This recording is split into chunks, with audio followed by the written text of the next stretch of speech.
Welcome to the Selling from the Heart podcast on the Salescast Network. You've joined a global movement of sales professionals who are dedicated to being authentic and building trust. We call it Selling from the Heart. Together, we are on a mission to bring sincerity and substance to the sales profession we all love. Get ready to be inspired and equipped as we join our hosts, Larry Levine and Daryl Amy.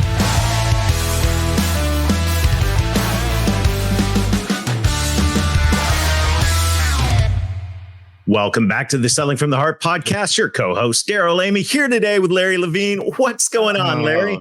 Hey, by the way, great seeing you. I'm super excited to be here. Fall's in the air. We're just a couple weeks away from my favorite time of the year, that being Thanksgiving. I love eating turkey. I can eat it all the time, but that's not why we're here. I just wanted to share that with everyone. Hey, we got Patti DeNucci in the house, the intentional networker. Get ready for an amazing conversation.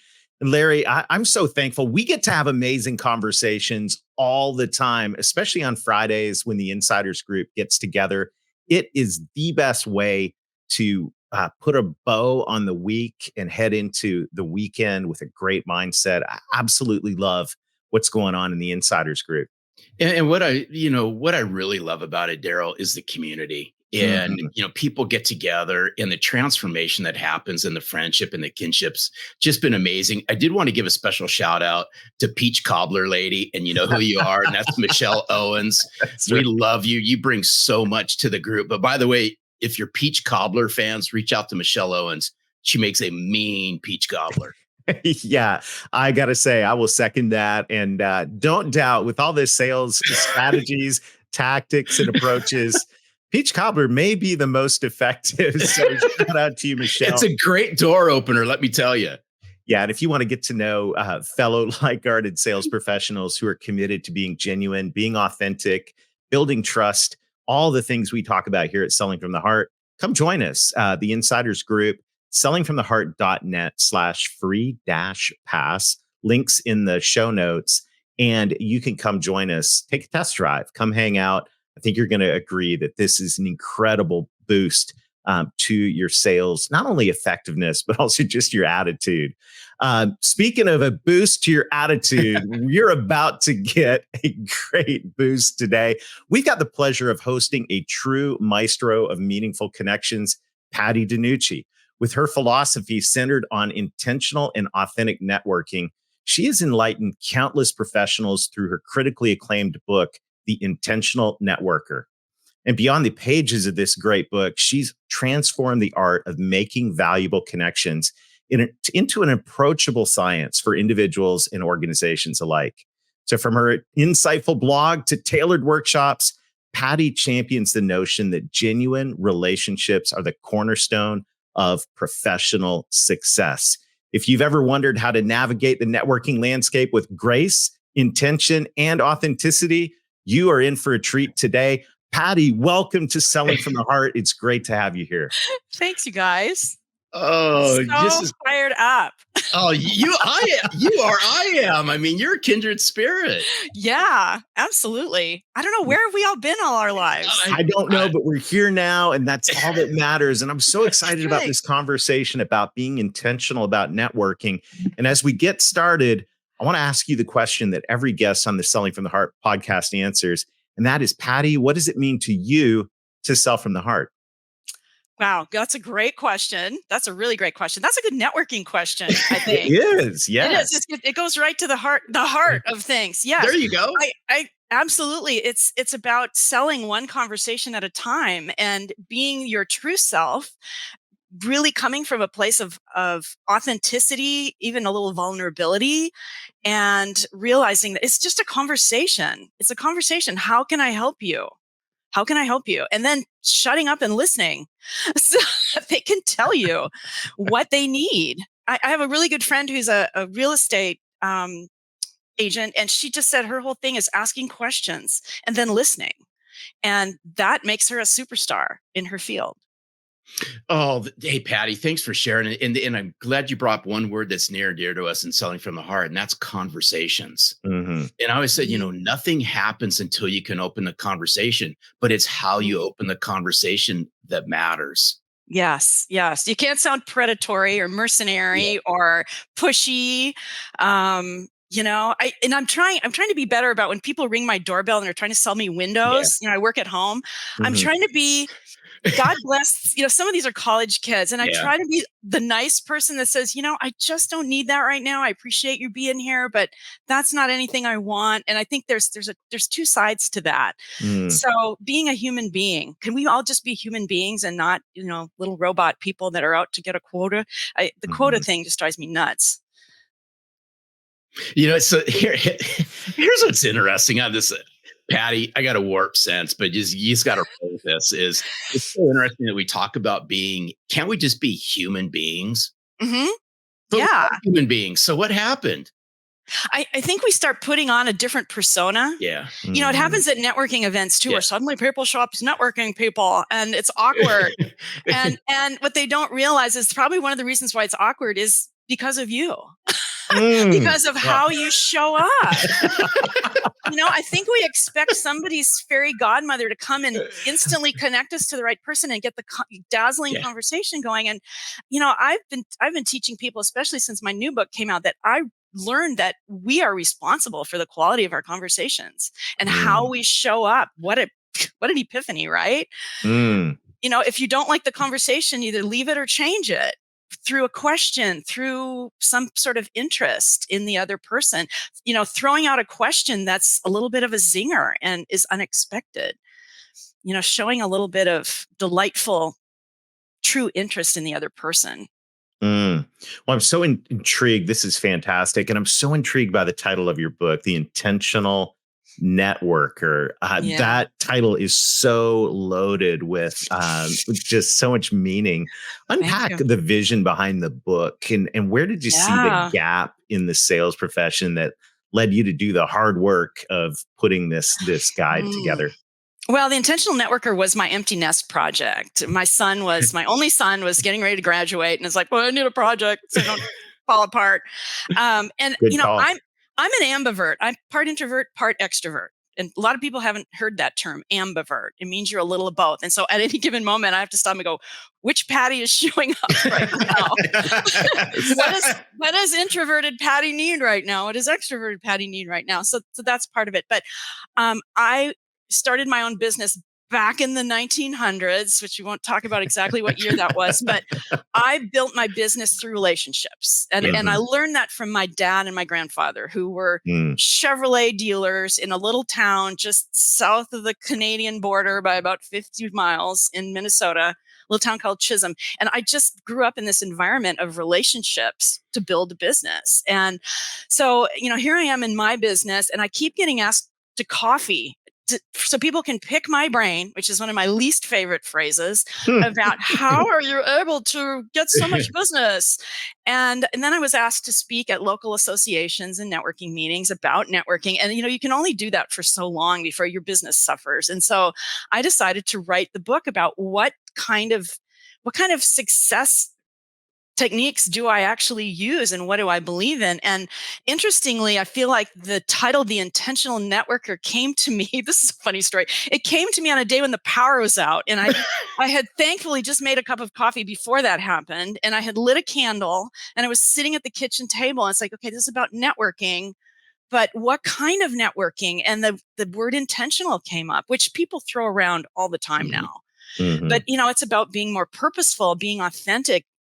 If it's not an event that really speaks to you, don't go. Or if you get there and it's just not happening, it's okay to go home. Throw in the towel and go home. Yeah. So there's the story. And what I like is the intentionality part of this. And Daryl already knows this, is I'm a big Craig Rochelle fan. I just love what he brings to the forefront and so forth. And one of the things that he says is the minute his feet hit the ground in the morning, it's with intention. Yeah. And I'm just so glad that you brought that up. I hope we can unpack this a little bit more. What's intentionality? You gave us some words, but through the lens of you, Patti, what's intentionality look like? Well, it's several things. One is having a vision. Like, what would great look like? Just thinking in metaphorical terms, how would you feel? Like, let's imagine that you walk into any kind of an event. Let's say you're going to the gym. What would a great day at the gym look like? And it's not about, well, I just benched my all-time record, of weight. No, would it be that maybe you met somebody new? Maybe you saw one of your best friends who you see regularly there, and you had just a super uplifting conversation and you felt really fired up. And when you were done, you felt like really good about it.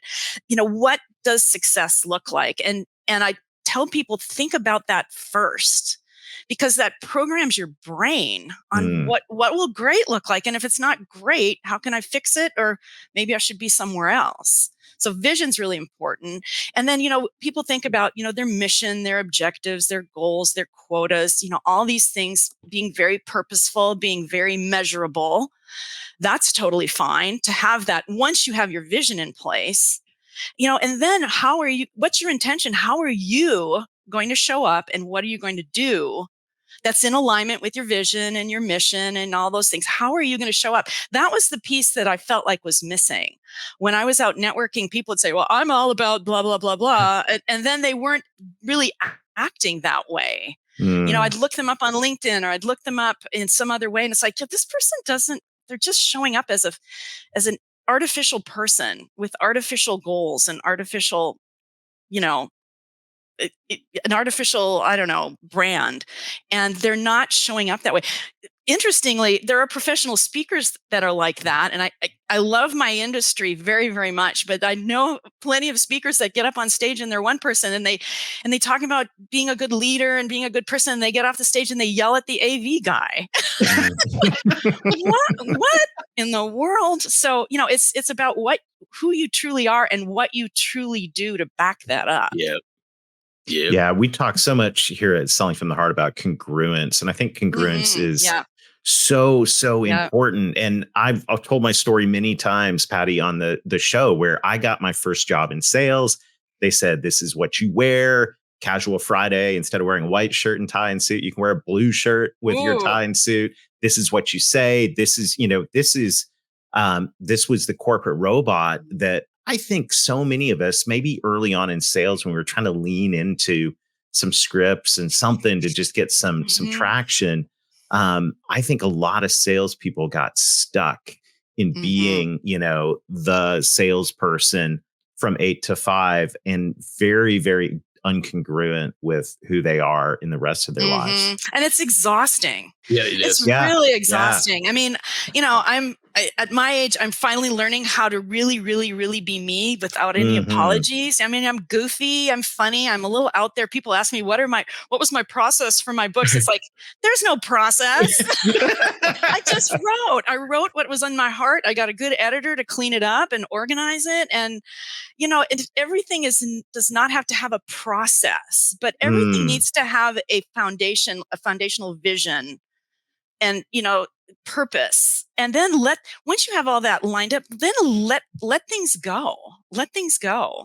And trust yourself and your intuition and your experience and all that. And, it's really funny to me where people come up to me in a networking event, like, Patti, I've looked you up and I really want to network with you.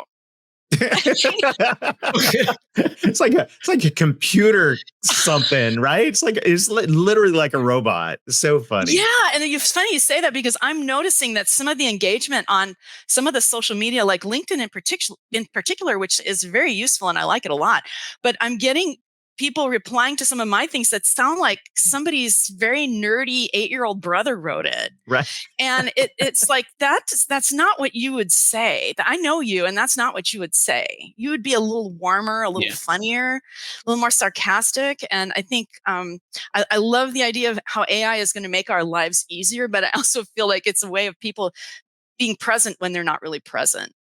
Oh, hey, that's so good. I have to hit on something, and I think I hope we can unpack this, is the networking part of this. And I'm sitting here listening. I'm going intentional networker. I know some of the things that are going through people's heads is, man, I've been to some horrible networking events, right?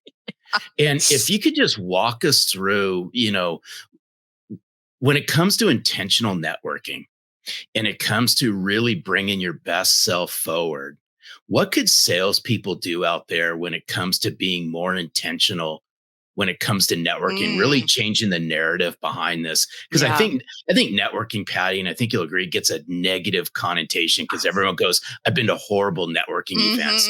But how could people spin this around and show up in a different way? I would say drop the idea that you're going to make a sale because of a networking event. You're not going to make a sale. You're going to make contacts. You're going to have conversations. And if you do the conversations well, and you continue the conversation, if you continue showing up, if you find ways to stay engaged, you'll be keep the connection going, and you'll start building a relationship. And when people really determine that they know you, they like you, and they trust you, which I know you've heard those words before, know, like, and trust, and just feel comfortable with you, they want to do business with you. Like, I just signed up for a membership at a med spa. You get facials and all kinds of other things. And I met this person. This was astonishing. I met this person one time at a networking event last week, and I absolutely loved her. And I had in mind the kind of business I wanted to do business, like the kind of spa I wanted to go to. It had to be, close to the house. I had to like the people. They had to be qualified. They had to offer lots of different services and be reasonably priced. I mean, I had it in my mind, my vision, I had in my mind. And as soon as I started talking to the owner, it's like, I have found my home. So that was unusual that the customer had in mind what I was looking for. And she didn't try to pitch me at all. She was just being very helpful, very informational. We laughed, we clinked our drinks together. We just had a nice conversation. And she did not put any pitch on me whatsoever. In fact, she gave me some free stuff, which is like, wow. And that's so good. In the makeup industry. I think it was Estee Lauder years ago that started offering the free samples. It was let the product speak for itself. So love it. Drop the idea. Like when I'm going to a conference this weekend, and I'm dropping the idea of getting any speaking engagements and selling books. I just want to have great conversations and meet more interesting, inspiring women. I love the heart behind this. And this is such a powerful conversation. We're going to take a brief break to hear from our sponsor, and also our good friend Stacey Hankey answering the question, what does it mean to her to sell from the heart? And we'll rejoin this fantastic conversation with Patti here in just a moment. Are you ready to take your career to the next level? One of the best ways we found to do that is to surround yourself with like-hearted sales professionals. And we've heard that saying, you're the sum of the people that you hang out with. Well, if you want to hang out with some sales professionals that also want to take their career to the next level and believe in selling from the heart, we invite you to join us in the Selling from the Heart Insiders Group. This is a weekly gathering of like-hearted, like-minded sales professionals and sales leaders. We truly build community each and every week. One of our favorite things is our up close and personal with thought leaders, former podcast guests, and people that challenge us to grow in sales.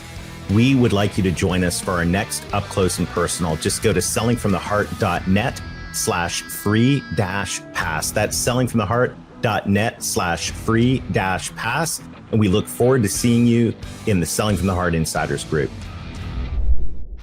Warmth, sincerity, and authenticity. Like it's such common sense, but I know, Larry, you've heard me say it before, what is common sense is not common practice. Yep. I think sometimes with all the different virtual mediums that we now have, people have overcomplicated it.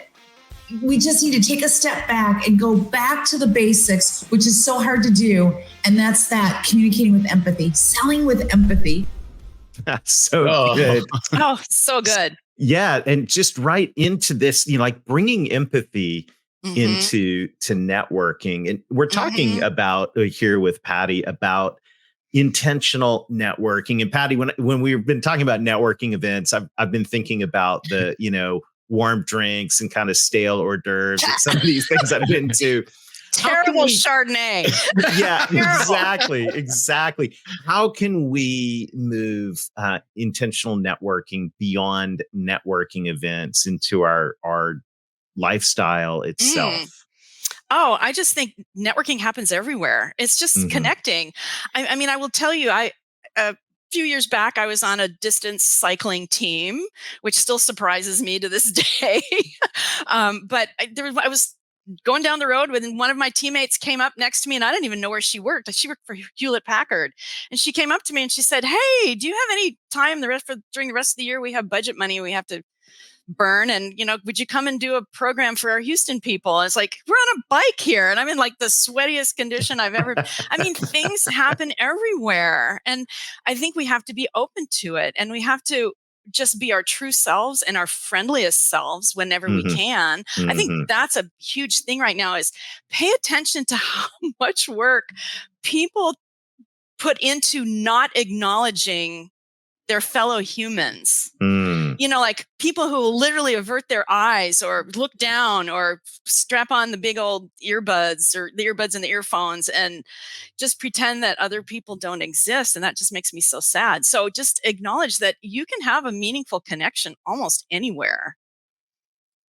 Here's what's interesting, and Patty, I'm going to throw you on the spot on this, but I think you can handle this. Is I want you to speak to the sales leaders, the business owners, the executives that are out there who are running sales teams, who are overseeing driving revenue, and just speak to them for a moment about the power of their salespeople bringing intentionality into how they network and build connections. Just unpack why this is so important through Patty's lens. Yeah, I would say invert the emphasis. It seems like there's always like the quotas. We have to meet these numbers. And that I get that. You have to make some money. You have to sell product or there's no point in being in business. But if we flip it over and go back to the foundational part about what would great look like and what do we need to do and to give their teams the training and the knowledge and the encouragement that speaking to people is getting off your computer and going out into the world and having conversations with people that are your potential customers. And maybe it's not even your potential customer. Maybe the random person that you talk to at the airport or at the grocery store knows somebody that needs what you have. That's the other thing. People forget that word of mouth is so powerful, but it's word of mouth. It's the conversation piece. It's the personal relationships. I'm actually getting a lot more calls now and interest in my services to companies that want their client-facing employees to be more personable and friendly because they just want to be on their computers all the time. And that's not, my dear friend who's president and CEO of Concordia University here in Austin, Don Christian, has a wonderful quote. He said, "Work does not always happen at your desk." And he actually encourages his staff to get up and move around and talk to each other because that's how you're going to know what's going on in this organization. I love it. Let me ask you this, and this has been a phenomenal conversation, as I knew it would be, Patty, to our younger salespeople who are new in their sales profession. Maybe their networks, maybe they've just graduated from college. Maybe they're, in the first few years of their sales career and their network, kind of feels small. How would you advise a younger professional to go about being intentional in building their professional network? Oh man, that's a great question. And we were all there once, right? We were. It was a long time ago for Larry. Yeah, it's like ancient. No, it's even Patty, even longer for Daryl. Way longer. Don't allow him to fool you. All right. Okay. Well, I would say start somewhere and maybe get some mentors who are a little older, a little more established. Or when you go to a networking event, go early. Hang around by the registration table and ask the people who are putting on the meeting, is there anybody that I should maybe introduce myself to who could introduce me to more people? I'm really here's the thing, show some interest. So show some interest in meeting people. And it's amazing what will come out of the woodwork. People will say, yeah, hang out with me tonight. I'll introduce you to I can think of 7 people already that you need to know. I mean, I do that all the time. I always look for the person standing alone and who ends up usually being a fascinating person. They're just a little nervous, a little introverted, and just reach out for help and show some interest in meeting people, and people will help you. They definitely will. And I'm glad, Daryl, I'm glad you brought that up to ask for, Patty's feedback. I look back in time, and if I just went all the way back into my 20s, and I just go, man, if I could rewind some of this, what would I do differently? Besides finding a coach and a mentor earlier on in life than later? Yeah. I would really have just built a rock solid network of people. And I think we don't realize that until later, but if you can invest in your network, Yeah. watch what starts to happen, because Yes. I just really believe now things happen through networks. Right. It might Always. not be, it's not computer network. Sometimes it's the networks of human beings that I think can fast track your career. Oh, I think that's what keeps me going is I think of every fabulous, wonderful thing that's ever happened to me in my whole life. You know, whether it's finding a med spa to go to or finding a great client or, you know, meeting the love of my life or whatever it is, or finding out somebody that can help my son try to get into the college he wants to, you know, that whole thing. I have so many stories. It's always been a connection or a very random meeting. Like I believe in synchronicity, but you have to get your head in it. You have to get clear on what you want, and then you can recognize it.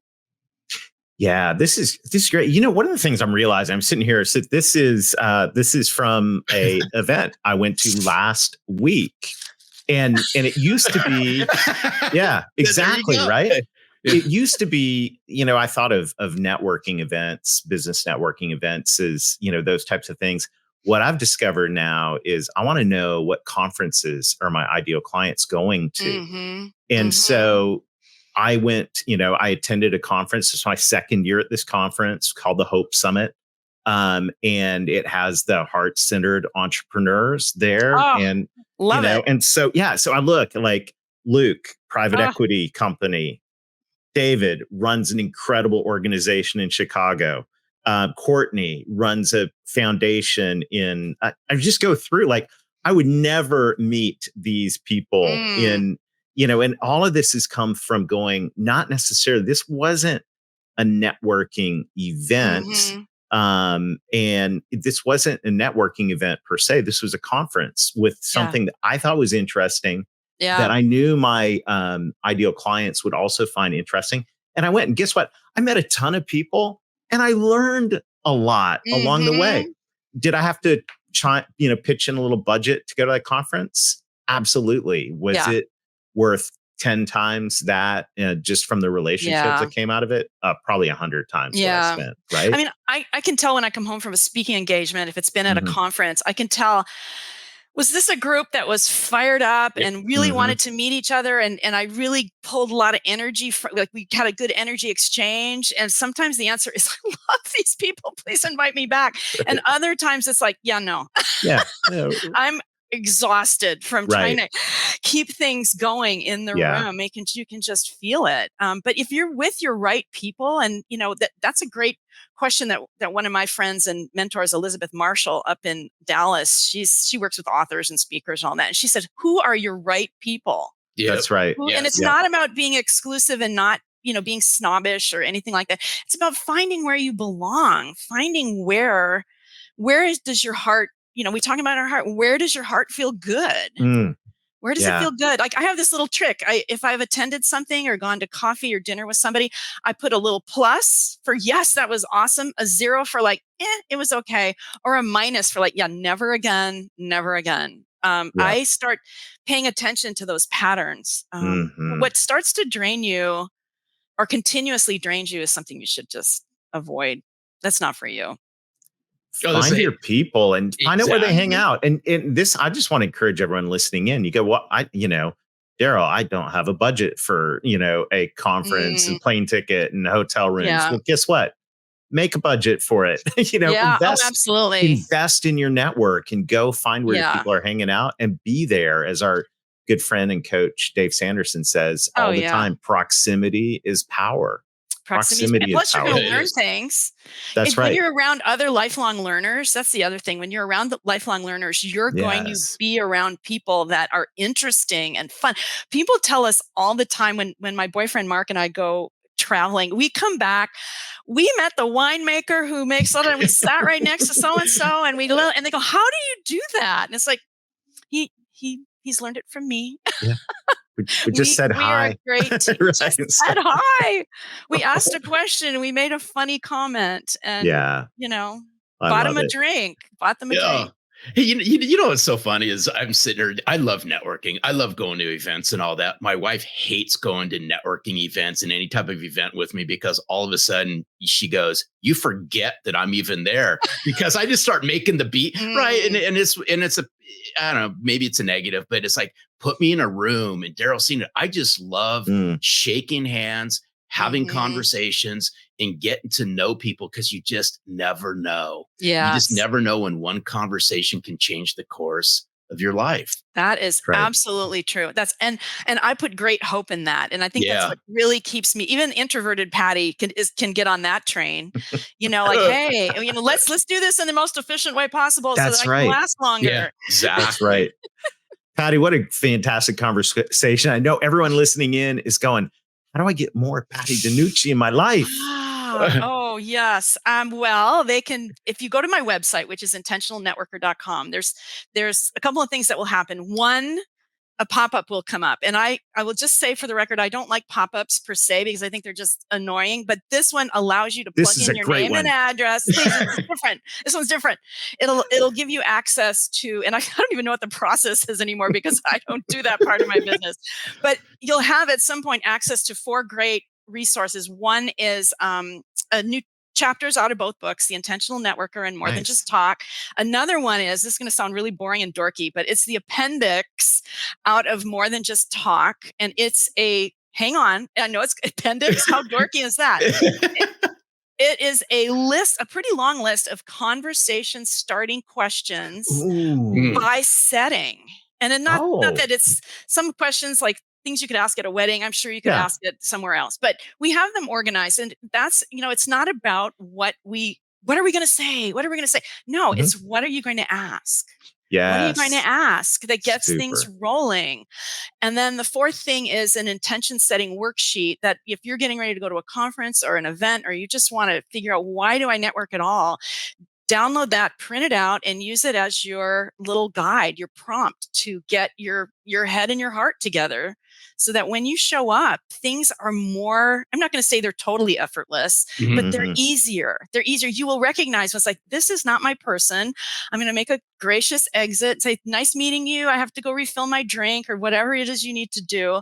And you'll move on, and you'll recognize when you really are in a great conversation. I love it. Patti, thank you so much for investing your time with us today.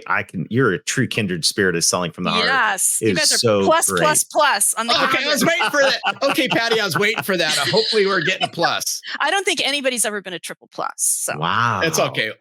We can hang with double pluses. That's all good.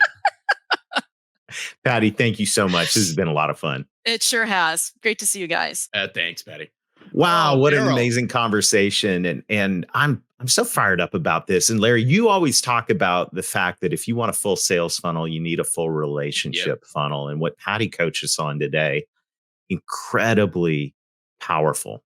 Yeah. And I would encourage you, go to Patti's website and download some of the stuff. And there's one word in there. It's all about conversations. And let's just get this one out on the table, Daryl. Some salespeople are really good at this, and some people need improvement on it, because nothing happens in your sales career until you can start a conversation with somebody. And that's how you show up. How do you start these conversations? And it's tough for some it's easy, but I'd encourage us. How are you present? How are you showing up? Because it's your responsibility. And that's what I love that Patti said. She said it over and over again. It's your responsibility. Absolutely. Well, I want to challenge everybody. Take what Patti offered and go grab it. And let's put this to work. We've got a great roster of episodes coming up throughout the holiday season. Thanksgiving's right around the corner. I'm thankful for everybody in the Selling from the Heart community. And if you want to join us for a future insiders group, just click the link in the show notes at sellingfromtheheart.net/free-pass to come to an upcoming insiders group. Larry, I'm thankful for our community. I'm thankful for our team at Selling from the Heart. I'm thankful for our clients. I'm thankful for you. I'm just really, really thankful here. Okay, hey, Daryl, keep it going. Come on, just keep it going. We got to wrap this thing up. Hey, I'm also thankful for folks that are sharing the podcast and leaving reviews. It helps us spread the movement of this, or the message of this movement of authenticity right here in the sales profession. So until next time, keep being genuine, keep being authentic, keep building trust. be an intentional networker, and most of all, Sell from the heart.